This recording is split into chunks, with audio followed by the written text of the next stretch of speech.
Imagine un feu ardent. Le métal brut y est plongé, hurlant sous la chaleur, jusqu'à ce qu'il perde sa forme première. Ce feu ne le détruit pas, il le forge. Ainsi est l'âme du croyant. Allah la plonge dans les flammes des épreuves, non pour l'anéantir, mais pour la purifier, pour en faire une lame indestructible. Le prophète Muhammad a dit « Le fort n'est pas celui qui terrasse les gens, mais celui qui se maîtrise lorsqu'il est en colère. » Sahih Bukhari, Muslim. Alors, toi qui écoutes, es-tu prêt à entrer dans ce feu intérieur pour y découvrir la force qu'Allah t'a préparée? Lorsque le Coran s'adresse au cœur humain, il ne parle pas seulement à l'intellect, mais à l'âme entière. En vérité, c'est dans le rappel d'Allah que les cœurs trouvent la quiétude. Sourate Ar-Ra'd 28. Ces mots sont un refuge pour celui qui vacille et une lumière pour celui qui se perd dans l'obscurité du monde. Le cœur humain est souvent comparé par les savants à une mer agitée. Les vagues des désirs, les tempêtes des peurs et les tourbillons des pensées sans fin l'agitent. Mais un seul nom d'Allah prononcé avec sincérité peut apaiser cette mer, comme un vent doux qui fait taire les flots. Ibn Qayyim disait « Le rappel d'Allah est à l'âme ce que l'eau est au poisson. Comment serait l'état du poisson si on le retirait de l'eau? Ainsi, sans dhikr, l'âme suffoque, privée de l'air vital qui la maintient vivante. » Le prophète Muhammad nous a enseigné que l'âme humaine oscille entre la peur et l'espoir, entre l'angoisse et la sérénité. Le dhikr vient alors comme une ancre jetée dans l'océan, empêchant le cœur de dériver vers le désespoir. Quiconque place sa confiance en Allah, il lui suffira. Sourate At-Talaq 3. Ces paroles sont un bouclier invisible contre l'anxiété qui consume l'homme moderne. Toi qui écoutes, combien de fois as-tu cherché refuge dans l'argent, les relations ou tes propres forces? Et combien de fois as-tu vu ces appuis s'effondrer? Celui qui met sa confiance en Allah ne dépend plus des illusions. Il dépend du Créateur des mondes, celui qui ne déçoit jamais. Al-Ghazali rappelait que le dhikr n'est pas une répétition mécanique, mais une présence totale de l'âme devant Allah. Il disait « Le dhikr est comme une graine dans le sol du cœur. Si elle est arrosée par la sincérité et protégée par la piété, elle donnera un arbre aux fruits éternels. » Le Coran n'est donc pas une parole lointaine réservée aux mosquées et aux livres. Il est un compagnon vivant, un miroir où chacun peut mesurer la santé de son cœur. Quand l'épreuve frappe, la première réaction du croyant est de dire « Hasbunallahu wa ni'mal wakil » Allah nous suffit et il est le meilleur garant. Ces mots sont des chaînes qui attachent ton cœur au trône divin et brisent les chaînes du nafs qui voudrait t'enfermer dans la panique ou la colère.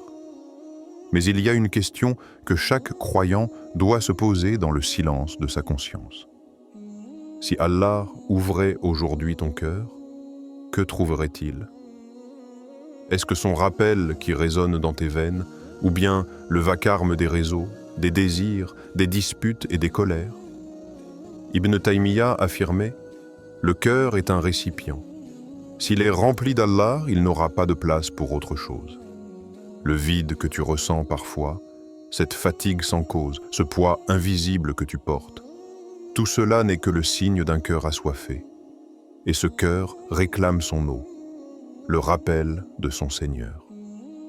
Alors, écoute encore ce verset comme si c'était la première fois. En vérité, c'est dans le rappel d'Allah que les cœurs trouvent la quiétude. Est-ce que ton cœur a goûté à cette quiétude, ou court-il encore derrière les mirages de ce monde? Ferme les yeux un instant. Souviens-toi d'une conversation où tes mots ont dépassé ta pensée, où une phrase lâchée trop vite a blessé quelqu'un que tu aimais, un ami, un frère, une sœur, un parent. Les paroles sortent parfois comme des flèches, et une fois tirées, elles ne reviennent jamais. Tu l'as déjà ressenti? ce silence pesant après une dispute, ce regard blessé qui dit plus que 1000 reproches, cette culpabilité qui pèse sur ton cœur, alors que tu aurais pu te taire. Le prophète a dit, « Celui qui croit en Allah et au jour dernier, qu'il dise du bien ou qu'il se taise. » Sahih Bukhari. Ce hadith n'est pas seulement un conseil de sagesse sociale, c'est une boussole pour ton âme. Chaque mot est une trace laissée sur ton livre, chaque parole une graine plantée dans le sol de ton avenir éternel. Regarde en toi, qu'est-ce que ta langue dit de ton cœur? Ibn Qayyim disait que la langue est la traductrice du cœur. Si ton cœur est empli de rancune, d'orgueil ou de jalousie, cela se verra dans tes mots qui deviendront durs, cassants, amers. Mais si ton cœur s'abreuve du dhikr, si tu le purifies dans le rappel d'Allah, alors tes paroles seront douces, guérisseuses, lumineuses. Ce n'est pas un hasard si le Coran compare la bonne parole à un arbre solide dont les racines sont profondes et dont les fruits nourrissent les passants.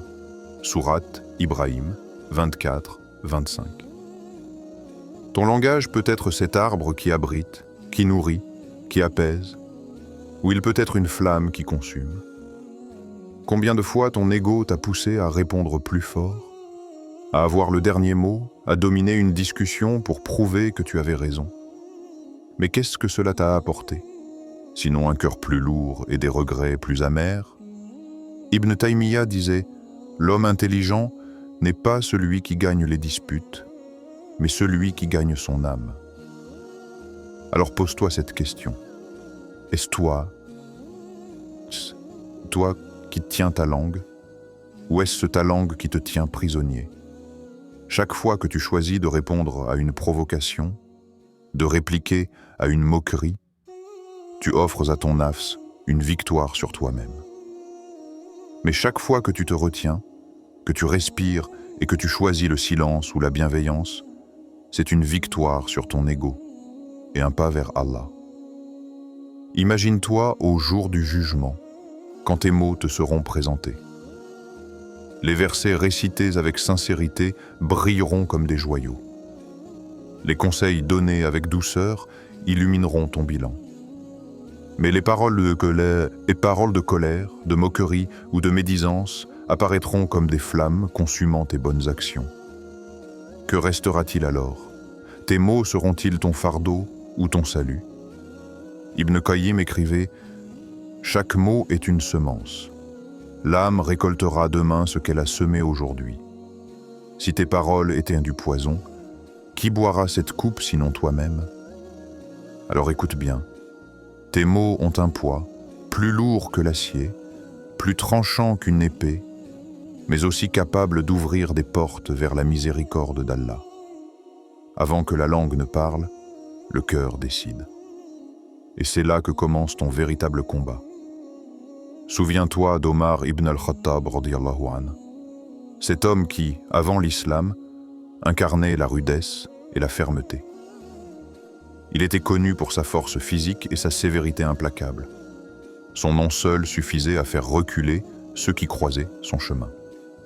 Pourtant, derrière cette carapace de dureté, il y avait un cœur en quête de vérité, même s'il ne le savait pas encore. L'histoire raconte qu'un jour, armé de son épée, il partit avec l'intention de tuer le prophète Muhammad. Mais Allah guida ses pas non pas vers la destruction, mais vers la lumière. En chemin, il apprit que sa sœur avait embrassé l'islam. Furieux, il entra chez elle, la frappa et exigea qu'on lui donne les feuillets du Coran qu'elle lisait. Et ce fut là, dans le tumulte de sa colère, que la parole d'Allah toucha pour la première fois son cœur. Il lut « Taha, nous n'avons pas fait descendre sur toi le Coran pour que tu sois malheureux. » Sourate Taha 1-2. Ces mots brisèrent son orgueil comme le feu brise la dureté du métal. Lui, l'homme qui se croyait invincible, sentit son cœur se plier devant la vérité.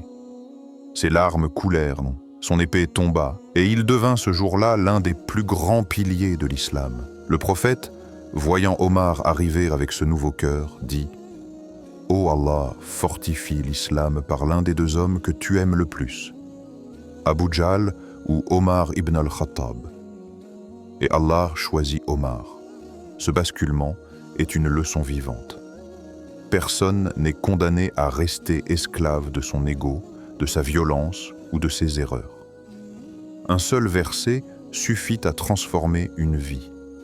Omar, qui jadis effrayé par sa brutalité, devint le symbole de la justice. Un homme dont les décisions étaient droites comme l'épée qu'il portait autrefois pour répandre la peur. Sous son califat, les veuves et les orphelins étaient protégés, les tyrans tremblaient et les faibles trouvaient refuge dans son ombre. Ibn Taymiyyah disait « Un cœur rempli d'Allah ne craint ni l'ennemi ni la mort ». Omar en fut l'illustration parfaite. Il avançait dans la vie avec la certitude que sa force ne venait pas de lui, mais de celui en qui il plaçait sa confiance. Toi qui écoutes, que retires-tu de cette histoire ? Omar n'avait pas seulement changé, il s'était métamorphosé en acier forgé par la parole d'Allah. Son passé de dureté devint sa force pour défendre la vérité. Sa colère devint énergie pour la justice. Sa puissance, autrefois crainte, devint un abri pour les croyants. Et toi, si Omar a pu briser les chaînes de son nafs et renverser le cours de son destin en un instant de sincérité, pourquoi resterais-tu prisonnier des tiennes ? Qu'attends-tu pour laisser le Coran transformer tes faiblesses en lumière et tes blessures en force ? L'âme est semblable à un cheval sauvage qui hennit au milieu des plaines désertiques. Son souffle est brûlant, ses sabots frappent le sol avec la fureur des désirs et des passions. Si tu le laisses courir sans bride, il t'entraînera vers les falaises abruptes du péché, et tu tomberas avec lui dans l'abîme de la perdition. Mais si tu tiens fermement les rênes, si tu apprends à diriger sa fougue, ce même cheval deviendra ton compagnon de voyage vers les jardins de la félicité. L'ego, ou nafs, ressemble à cette monture rebelle. Puissant mais indompté, il peut être la cause de ta perte comme la source de ton élévation. Al-Ghazali disait « Celui qui connaît son âme connaît son Seigneur ». C'est que l'âme est un miroir. Plus tu la nettoies, plus elle reflète la lumière divine, et plus tu la laisses se couvrir de poussière, plus elle devient opaque aux vérités éternelles. Regarde l'aube naissante. Avant que la lumière ne se lève, la nuit semble épaisse, insondable, presque suffocante. Pourtant, quelques instants suffisent pour que le premier rayon perce l'horizon et transforme l'obscurité en clarté. Ainsi en est-il du combat contre ton ego. Il peut sembler insurmontable, mais une seule victoire, une seule résistance sincère, peut ouvrir une brèche de lumière plus pure que l'aube elle-même. C'est ce que le vent de la nuit murmure à ton oreille. Chaque souffle que tu inspires est une chance nouvelle. Chaque battement de ton cœur est une porte que tu peux rouvrir vers Allah. L'âme indomptée réclame sans cesse, comme un enfant capricieux. Elle veut l'immédiat, le plaisir instantané, l'apaisement facile. Mais l'âme disciplinée apprend la patience. Elle apprend que le vrai repos ne réside pas dans les ombres éphémères de ce monde, mais dans la proximité de celui qui a créé le monde. Ibn Qayyim décrivait ce chemin intérieur ainsi. Le voyage de l'âme est de quitter l'esclavage du nafs pour entrer dans la liberté de la servitude envers Allah. Car l'ironie est là, plus tu te crois libre en cédant à ton ego, plus tu deviens son esclave. Et plus tu te soumets à Allah, plus tu goûtes à une liberté que rien ni personne ne peut te retirer. Imagine maintenant ton ego comme une bête rugissante qui cherche à te renverser. Tu peux la laisser t'écraser sous son poids, ou tu peux te lever, resserrer tes mains sur les rênes et décider de l'apprivoiser. Le combat est rude. Il demande de la persévérance, mais derrière chaque effort se cache une promesse. La promesse d'un cœur apaisé, d'une conscience éveillée, d'une âme éclairée. Écoute le silence de la nuit, ce silence qui précède la prière du Fajr. Il te rappelle que même dans les ténèbres les plus épaisses, Allah a laissé une ouverture, un passage vers lui. Et cette ouverture, c'est ton choix. Alors je te demande, as-tu dompté ton ego? Ou est-ce lui qui tient encore les rênes de ton destin? Imagine-toi debout, seul, dans un vaste désert où il n'y a ni ombre ni refuge. Le soleil est brûlant, la terre craquelée, et tu avances avec le poids de tes actions sur ton dos. Chacune de tes paroles devient une pierre dans ce fardeau, chacun de tes gestes une trace inscrite dans le sable. Personne ne peut t'aider, personne ne peut porter ton poids à ta place.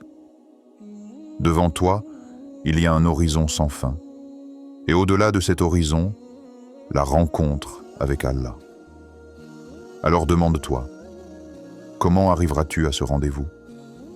Avec un cœur forgé dans le rappel, brillant comme l'acier poli par les flammes, ou avec une âme brisée, écrasée par les chaînes de ton ego? Le prophète a dit, « Le fort n'est pas celui qui terrasse les gens, mais celui qui se maîtrise lorsqu'il est en colère. Le vrai combat n'est pas contre l'ennemi extérieur, mais contre cette bête intérieure qui rugit dans ta poitrine. Si tu gagnes cette bataille, tout le reste deviendra facile. Si tu la perds, même les victoires apparentes ne seront que des illusions. » Ibn Taymiyyah rappelait, « L'homme ne trouvera jamais la vraie puissance tant qu'il n'aura pas soumis son âme à Allah. » Alors, pourquoi redoutes-tu tant les autres, alors que ton plus grand adversaire vit déjà en toi? Chaque instant que tu vis est une forge. Chaque épreuve est une flamme, chaque rappel est un marteau, chaque prière une étincelle qui façonne ton être. Mais prends garde, le feu peut purifier comme il peut consumer. Si tu entres dans l'épreuve sans dhikr, sans patience, sans confiance en Allah, tu ressortiras brisé comme du métal fissuré. Mais si tu plonges ton cœur dans le rappel d'Allah, si tu tiens ferme dans la patience, alors tu ressortiras forgé, incassable, affûté comme une lame prête à briller dans l'obscurité. Regarde autour de toi. Le monde te distrait avec ses lumières artificielles, ses promesses trompeuses, ses plaisirs éphémères. Mais quand restera-t-il quand ton dernier souffle quittera ton corps? Que restera-t-il de tes nuits passées à courir derrière des ombres? Que restera-t-il de tes colères, de tes disputes, de tes désirs jamais maîtrisés? Le Coran te pose une question silencieuse. Si Allah t'appelait aujourd'hui, que trouverait-il dans ton cœur? Est-ce un cœur habité par son nom, ou un cœur envahi par le vacarme du monde? Et maintenant, ferme les yeux. Vois-toi devant Allah, ton livre ouvert, chaque page illuminée ou assombrie par tes choix. Entends cette voix résonner. En vérité, c'est dans le rappel d'Allah que les cœurs trouvent la quiétude. Ce n'est plus un verset que tu entends. De l'extérieur, c'est ton âme qui le répète de l'intérieur. Alors, je te demande une dernière fois, veux-tu être forgé par le feu des épreuves pour devenir lumière? Ou resteras-tu prisonnier d'un ego qui te mènera aux ténèbres? Chaque épreuve est un feu, chaque rappel d'Allah est une eau qui apaise. Chaque acte de foi est un coup de marteau qui façonne ton âme. Le prophète et les califes bien guidés, radiyallahu anhum, nous ont montré que la grandeur ne réside pas dans la domination, mais dans la maîtrise de soi, dans la patience et dans l'honneur enraciné dans le Coran et la Sunna. Si Allah t'appelait aujourd'hui, que trouverait-il dans ton cœur? Des flammes de colère, des chaînes de désir, ou bien une lame étincelante, forgée par la foi et prête à le rencontrer?